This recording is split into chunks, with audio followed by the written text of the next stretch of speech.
podcast. En France, depuis 80 ans, la justice pénale des mineurs se fonde sur un texte de référence, la fameuse ordonnance du 2 février 1945. À l'époque, au sortir de la guerre, la France acte la distinction entre la justice des mineurs et celle des majeurs avec ce principe, l'éducation plutôt que la répression, illustration dans un ancien bagne pour enfants. Le bagne d'enfants est mort. Comme à Saint-Maurice, dans ce centre qui pourra servir d'exemple aux autres, on ne parle plus de châtiment, mais de rééducation. Saint-Maurice est le résultat des récentes mesures qui ont changé l'orientation du problème de l'enfance délinquante. Ici, pas de barreaux. Le ciel, la terre, le vent. C'est dans cette liberté que par le travail, l'éducation, l'instruction, on essaie de rendre aux jeunes esprits troublés les qualités d'un enfant qui pourra devenir un homme.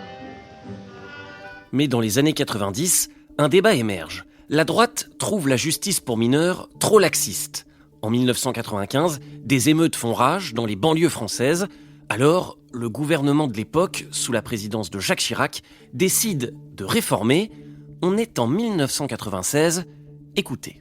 Une justice plus rapide pour les mineurs en France, c'est l'idée force d'un avant-projet du ministère de la Justice. Le nombre d'adolescents, voire d'enfants délinquants augmente considérablement, notamment avec le trafic de drogue. Et la législation actuelle est mal adaptée. Procès à huis clos, c'était le 7 décembre dernier à Créteil. 4 mineurs de moins de 13 ans étaient jugés pour le meurtre d'un clochard à Vitry.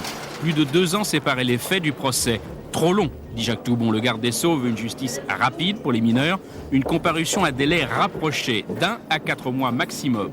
En 2002, rebelote, le gouvernement présente un nouveau texte, objectif, plus de répression. Au cœur du projet de loi, un renforcement des sanctions envers les mineurs.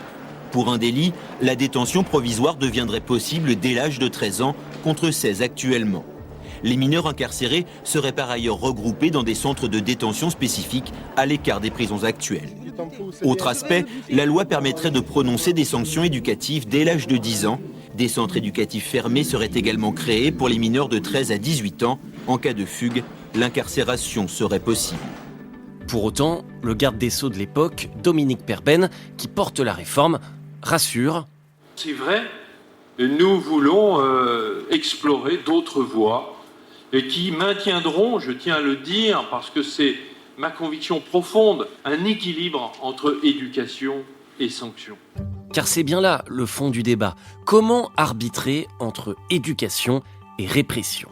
Un débat qui va se poursuivre les années suivantes, avec toujours en toile de fond la critique de l'ordonnance de 1945. En 2006, c'est Nicolas Sarkozy, alors ministre de l'Intérieur, qui s'y attaque. Cette ordonnance a vieilli, parce qu'un mineur de 1945 n'a rien à voir avec un mineur de 2006. En 2008, le voilà désormais président de la République. Sa ministre de la Justice s'appelle alors Rachida Dati. Même son de cloche. Alors que la délinquance diminue, la délinquance des mineurs, on a du mal à la faire diminuer de manière substantielle. Donc il est important d'avoir un texte adapté. Et c'est vrai qu'à cette époque, la délinquance des mineurs augmente. Le gouvernement veut un texte plus répressif, ce qui ne fait pas l'unanimité dans les rangs de la magistrature, comme cette juge des mineurs. Écoutez.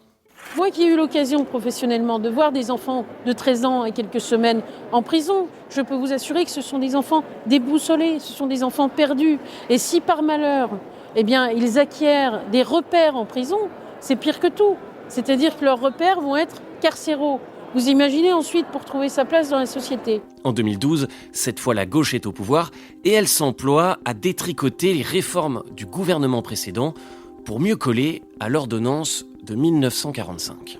À peine installée, la ministre de la Justice, Christiane Taubira, a donné le ton en annonçant cette semaine la suppression des tribunaux correctionnels spécifiques pour mineurs récidivistes ainsi que la suppression des peines planchers. La garde des Sceaux a voulu marquer d'entrée de jeu une rupture avec la politique répressive de l'ancienne majorité. Supprimer ces tribunaux est évidemment un message de laxisme qui est adressé à l'ensemble des Français. Dira le patron de l'UMP de l'époque, Jean-François Copé. Justice trop laxiste, éducation plutôt que répression, le débat ne va bien sûr pas s'arrêter là. On fait Un saut dans le temps. Nous sommes maintenant en janvier 2024. Le Premier ministre Gabriel Attal prononce son discours de politique générale. Les violences de juillet dernier ont profondément marqué notre pays. Parmi les émeutiers, des très jeunes qui ne respectent plus leurs parents, pour qui la violence semble un moyen comme un autre de tromper l'ennui. Je ne me résoudrai pas à ce qu'on préfère attendre avant de donner une lourde peine, alors que bien souvent, c'est très tôt qu'il aurait fallu agir. Nous devons disposer de sanctions adaptées pour les mineurs de moins de 16 ans. Dès le plus jeune âge, il faut en revenir à un principe clair. Tu casses, tu répares, tu salis, tu nettoies, tu défies l'autorité, on t'apprend à la respecter. À son tour, Gabriel Attal annonce réformer la justice des mineurs. Un an plus tard, le texte est examiné au Parlement puis approuvé par les députés et sénateurs. Mais au fait, que contient cette loi ? Est-ce une réforme en profondeur de la justice pénale des mineurs ? Quelle réponse apporter face à la délinquance juvénile ? On en parle dans le temps de l'actu.